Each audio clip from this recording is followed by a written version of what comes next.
கல்வராயன் மலையில் கள்ளச்சாராயம் காய்ச்சப்பட்டதை அம்பலப்படுத்தி இருக்கிறது நியூஸ் 18 தமிழ்நாடு. அண்மை செய்தியாக பார்த்து வருகிறோம். பிரத்யேக காட்சிகளை நாம் காண்பித்து வருகிறோம். களத்திலிருந்து கள ஆய்வு செய்த செய்தியாளர் கோகுல் இணைக்கிறார். கோகுல், விவரங்கள்.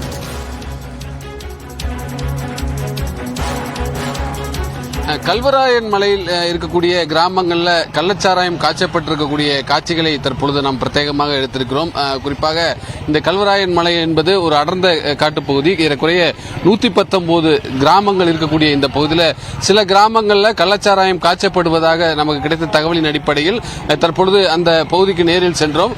அதாவது இந்த கள்ளச்சாராயம் காய்ச்சக்கூடிய கும்பல் சில அங்க இருக்கக்கூடிய மலை கிராமங்களில் இருக்கக்கூடிய சிலரை பயன்படுத்தி அங்கு மறைவாக யாரும், அதாவது அடர்ந்த பகுதியில் மலை குன்றுல யாரும் வர முடியாத இடத்துல இந்த கள்ளச்சாராயத்தை காய்ச்சுவதற்கு அந்த இடத்தை தேர்வு செஞ்சிருக்காங்க. அந்த இடத்துக்கு நேர்லயே நம்ம சென்றிருக்கோம். அது மட்டுமல்லாமல் அந்த கள்ளச்சாராயம் ஓடை பகுதிகளில், அதாவது தண்ணி ஓடக்கூடிய ஓடை பகுதிக்கு அருகாமையிலேயே அந்த கள்ளச்சாராயம் காய்ச்சுவதற்கு பயன்படுத்தியிருக்கார்கள். அதே தண்ணீரை பயன்படுத்தி தான் அந்த கள்ளச்சாராயத்தை காய்ச்சுவதற்கும் பயன்படுத்துறாங்க. அது மட்டும் இல்லாம நம்ம இங்க இருக்கக்கூடிய மக்கள்கிட்ட பேசும்போது, அதாவது சில கிராமங்கள்ல கள்ளச்சாராயம் நடத்துவதற்கு ஏலமே விடப்பட்டிருக்கிறது. ஏலம் விடப்பட்டு அந்த கிராமங்கள்ல கள்ளச்சாராயம் விற்பனை செய்யப்பட்டு அந்த ஏலம் எடுத்த நபர் அந்த குறிப்பிட்ட நாட்களுக்கு அந்த கள்ளச்சாராயம் நடத்துவதற்கு அந்த கிராமத்திற்கு தொகையை வழங்கி வருவதாகவும் கூறப்படுகிறது. தொடர்ச்சியாக அந்த இடத்துக்கு நேரில் செல்லும் போது கள்ளச்சாராய பாக்கெட்டுகள், அதே போல அந்த கள்ளச்சாராயம் காய்ச்சுவதற்கு பயன்படுத்திய அந்த அடுப்புகள் எல்லாம் நம்முடைய காட்சிகளில் அது எல்லாம் அம்பலப்படுத்தப்பட்டிருக்கிறது. இங்கிருந்து கள்ளக்குறிச்சி மட்டுமல்லாமல் சேலம் உள்ளிட்ட பல மாவட்டங்களுக்கு கல்வராயன் மலையிலிருந்து காய்ச்சக்கூடிய கள்ளச்சாராயமானது கொண்டு செல்ல விற்பனைக்கு அனுப்பப்பட இருப்பதாக நமக்கு தகவல் கிடைக்கப்பட்டது. ஏறக்குறைய ஒரு பாக்கெட் 80 முதல் 100 ரூபாய் வரை இந்த கல்வராயன் மலையில் இருக்கக்கூடிய சில கிராமங்களில் சில நபர்கள் இந்த கள்ளச்சாராயத்தை காய்ச்சி விற்பனை செய்து வருவதாகவும் கூறப்படுகிறது. நம்ம அங்க இருக்கக்கூடிய பகுதியில் பார்க்கும்போது அதாவது கள்ளச்சாராயம் பயன்படுத்தக்கூடிய அந்த கடுக்காய் எல்லாம் நம்ம நேரில் பார்த்தோம். அந்த கடுக்காய் அங்க அதே பகுதியில் கொட்டி கிடக்கிறது. அந்த கடுக்காயெல்லாம் அந்த கள்ளச்சாராயத்தில் மூலப்பொருட்களாக பயன்படுத்துகிறார்கள். அந்த காய்ச்சக்கூடிய இடத்துல எல்லாம் அந்த கடுக்காயெல்லாம் கொட்டி கிடக்கக்கூடிய காட்சிகள்லாம் நாம் நேரடியாக பார்த்தோம். தொடர்ச்சியாக இங்க இருக்கக்கூடிய மக்கள் வைக்கக்கூடிய முக்கியமான கோரிக்கை, இந்த கள்ளச்சாராய கும்பல் மீது உரிய நடவடிக்கை எடுக்க வேண்டும். குறிப்பாக இந்த கள்ளச்சாராயம் குடித்தால் என்ன மாதிரியான பாதிப்பு வரும், என்ன மாதிரியான விளைவுகள் வரும், அதை தடுப்பதற்கு, அதாவது அந்த மக்களுக்கு தேவையான ஒரு விழிப்புணர்வை ஏற்படுத்த வேண்டும் என்று இங்க இருக்கக்கூடிய மலை கிராமத்தில் இருக்கக்கூடிய மக்களிடம் பேசும்போது அவருடைய கோரிக்கையா இருக்கிறது. எந்த மாதிரியான ஒரு விளைவுகள் ஏற்படும், அந்த கள்ளச்சாராயத்தால் ஏற்படக்கூடிய பாதிப்புகள் என்ன, உயிரிழப்புகள் என்ன என்பது குறித்து இந்த மக்களுக்கு ஒரு உரிய விழிப்புணர்வு இல்லை. அதை விழிப்புணர்வை ஏற்படுத்த வேண்டும். அதே நேரத்தில் மதுவிலக்கு போலீசார் தொடர்ந்து இந்த கல்வராயன் மலையிலேயே எந்த கிராம பகுதியிலேயே இருக்க வேண்டும். என்றால் கள்ளக்குறிச்சியில் தான் மதுவிலக்குடைய போலீசார் காவல் நிலையம் இருக்கிறது. இந்த கல்வராயன் மலை பகுதியில் தான் கள்ளச்சாராயம் அதிக அளவில் காய்ச்சப்படுகிறது. ஆகவே இந்த பகுதியிலையும் அதற்கான காவல்துறை பிரத்யேகமாக உருவாக்கப்பட்டு இந்த கண்காணிப்பை தீவிரப்படுத்த வேண்டும். அதே நேரத்தில் இந்த ஆய்வு சோதனை எல்லாம் அடிக்கடி செய்ய வேண்டும் என்ற கோரிக்கையை இந்த பகுதி மக்கள் வைக்கிறாங்க.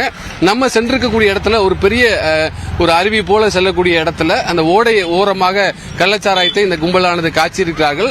பல நாட்களாக காய்ச்சிருக்கிறார்கள். அதாவது ஒவ்வொரு இடமாக மாறி மாறி இந்த கள்ளச்சாராயத்தை, அதாவது அந்த மக்களுக்கு தகவல் தெரியாதவாறு, அங்க இருக்கக்கூடிய கிராம மக்களுக்கு தெரியாதவாறு இந்த கள்ளச்சாராய கும்பல் இந்த கள்ளச்சாராயத்தை காய்ச்சிருக்காங்க.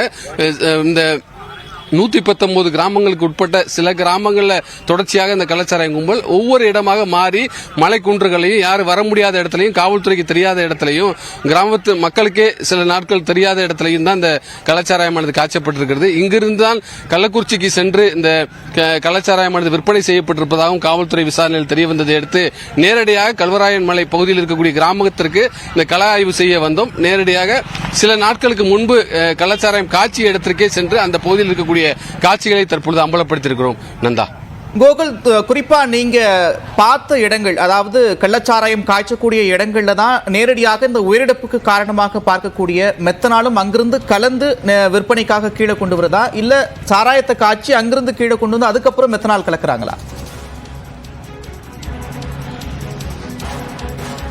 தொடர்ச்சியாக அந்த மெத்தனால் எப்படி கலக்கப்பட்டது என்பது குறித்த விசாரணையை போலீசார் தற்பொழுது நடத்தி வர்றாங்க. குறிப்பாக இந்த மலை கிராம மக்கள் ஏற்கனவே அவர்கள் திருவிழா காலங்களையும் அவர்கள் ஒரு உணவாகவே இதை பயன்படுத்தி வந்திருக்காங்க. ஆனால் தற்பொழுது வணிக ரீதியாக இந்த கள்ளச்சாராயம் தற்பொழுது விற்பனை செய்யப்பட்டு வருகிறது. முதல்ல அவங்களுடைய தேவைக்கு சாராயத்தை காய்ச்சிய இந்த மக்கள் தற்பொழுது வணிக ரீதியாக, அதாவது சமவெளியில் இருக்கக்கூடிய கிராமங்களுக்கு, மலைப்பகுதியில் இருக்கக்கூடிய மற்ற கிராமங்களுக்கும் இங்கிருந்து சப்ளை செய்யப்படுவதால் இது போன்ற வணிக ரீதியாக பயன்படுத்துவதால் இந்த மெத்தனால் உள்ளிட்டவை எல்லாம் அதில் பயன்படுத்தப்பட்டு வருகிறது. ஆகவே எங்கிருந்து இந்த கள்ளச்சாராயம் இப்ப கள்ளக்குறிச்சிக்கு வந்த சாராயம் எப்படி காய்ச்சப்பட்டது, அந்த சின்னத்துறை யாரிடமிருந்து வாங்கினார், மெத்தனால் எப்படி கலக்கப்பட்டது, மெத்தனால் கலக்கப்பட்டதற்கான காரணம் என்ன என்பது குறித்தெல்லாம் சிபிசிஐடி போலீசார் தற்பொழுது தீவிர விசாரணை மேற்கொண்டு வர்றாங்க. ஆனால் மலை கிராமத்தில் தற்பொழுது ஏறக்குறைய 50க்கும் மேற்பட்ட போலீசார் தற்பொழுது இந்த கள்ளச்சாராயம் தடுப்பு குறித்து தீவிர சோதனை நடத்தி வர்றாங்க.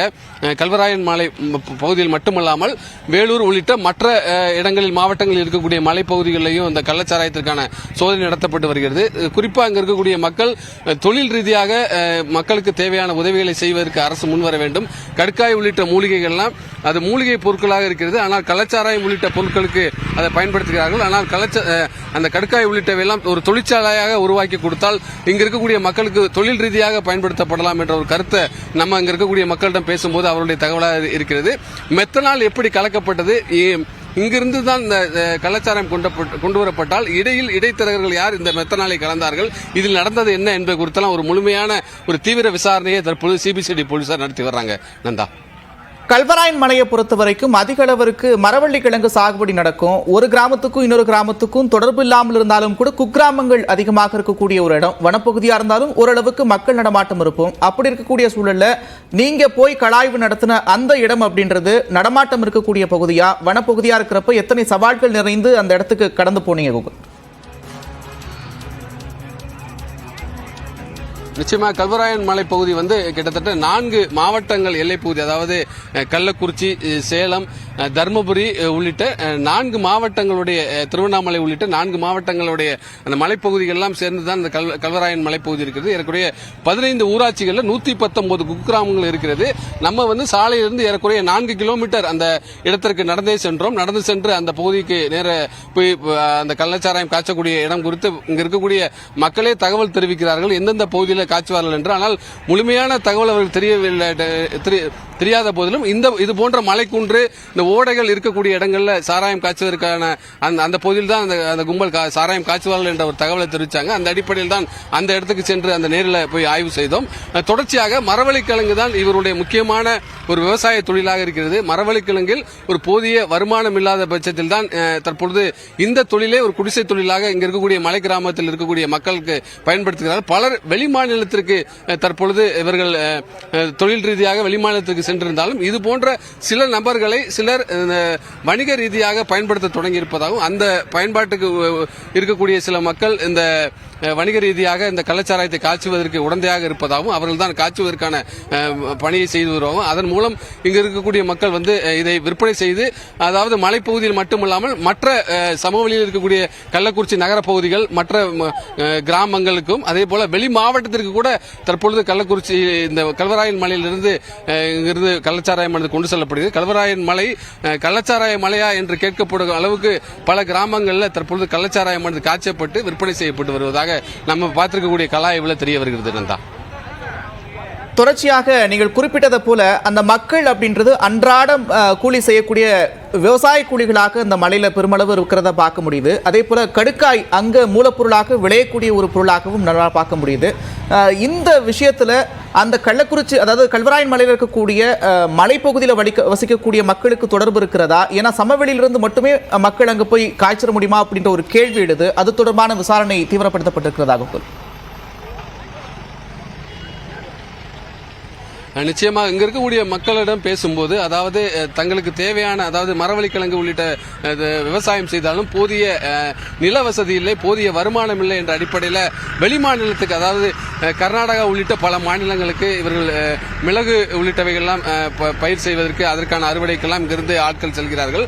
இங்க இருக்கக்கூடிய மக்களிடம் பேசும்போது அவருடைய தகவலாக இருக்கிறது, அவர்கள் தொழில் ரீதியாக கடுக்காய் உள்ளிட்ட பல மூலிகை பொருட்கள் இந்த மலையில் கிடைக்கிறது. அதை தொழில் ரீதியாக உருவாக்குவதற்கு, அதை சந்தைப்படுத்துவதற்கு அரசு உதவி செய்தால் இது போன்ற கள்ளச்சாராயம் மாதிரியாக மாறிப்போன மக்கள் இதிலிருந்து விடுபடுவதற்கான வாய்ப்பு இருக்கிறது. அதே நேரத்தில் கள்ளச்சாராயத்தால் ஏற்படக்கூடிய பாதிப்புகள் குறித்தும் அவர்களுக்கு ஏற்படக்கூடிய விளைவுகள் குறித்தும் உயிரிழப்புகள் குறித்தும் ஒரு போதிய விழிப்புணர்வு கூட இந்த மக்களுக்கு இல்லை. ஆகவே இதை பயன்படுத்தி கொண்டு சில நபர்கள் தொழில் ரீதியாக கள்ளச்சாராயத்தை காய்ச்சுவதற்கு இவர்களுக்கு பணம் கொடுப்பது, ஊக்கப்படுத்துவது, மேலும் பணத்தை வழங்குவது, காவல்துறையோடு சேர்ந்து இந்த கள்ளச்சாராயத்தை காய்ச்சுவதற்கு உடந்தையாக இருப்பது உள்ளிட்ட பல்வேறு நடவடிக்கைகளை ஈடுபட வைக்கிறாங்க. அந்த மலை கிராமத்தில் இருக்கக்கூடிய மக்களை பயன்படுத்திக் கொண்டு சில நபர்கள் அவர்களிடம் பேசும்போது எவ்வளவு இந்த தொகை கிடைக்கும், ஒரு நாளைக்கு 1000 ரூபாய் முதல் 2000 ரூபாய் வரைக்கும் தான் அந்த கள்ளச்சாராயம் காய்ச்சினால் தங்களுக்கு வருவாயை கிடைக்கும் என்று கூட தெரிவிக்கிறார்கள். அந்த அடிப்படையில் இவர்கள் அன்றாட வாழ்க்கைக்காக இந்த தொழிலை செய்து வருவதாகவும் சிலர் தெரிவிக்கிறாங்க.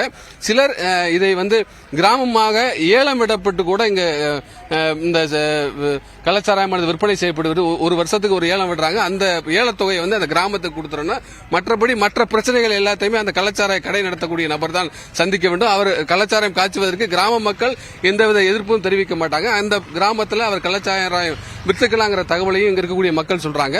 தொடர்ந்து காவல்துறை இவர்களிடம் சட்ட ரீதியான நடவடிக்கையும் அதே நேரத்தில் போதிய விழிப்புணர்வை உருவாக்க வேண்டும் என்ற ஒரு கோரிக்கையும், அதே நேரத்தில் அரசு தரப்புல தொழில் ரீதியாக இங்கு மலைப்பகுதியில் இருக்கக்கூடிய பொருட்களை வைத்து அதை சந்தைப்படுத்துவதற்கு தேவையான உதவிகளை செய்தால் இது போன்ற சட்டவிரோத செயல்களில் ஈடுபடாமல் முழுமையாக விவசாய பணிகள் மற்றும் அதே போல தொழில் ரீதியான அடுத்த கட்ட தங்களுடைய தேவைக்கு தேவையான பணத்தையோ மற்ற விஷயங்கள் செய்து கொள்ள முடியும் என்ற ஒரு கருத்தை தொடர்ந்து இந்த மக்கள் ஒரு வலியுறுத்தலாகவும் ஒரு எதிர்பார்ப்பாகவும் அரசிடம் முன்வைக்கிறாங்க. நந்தா, நன்றி கோகுல். விரிவான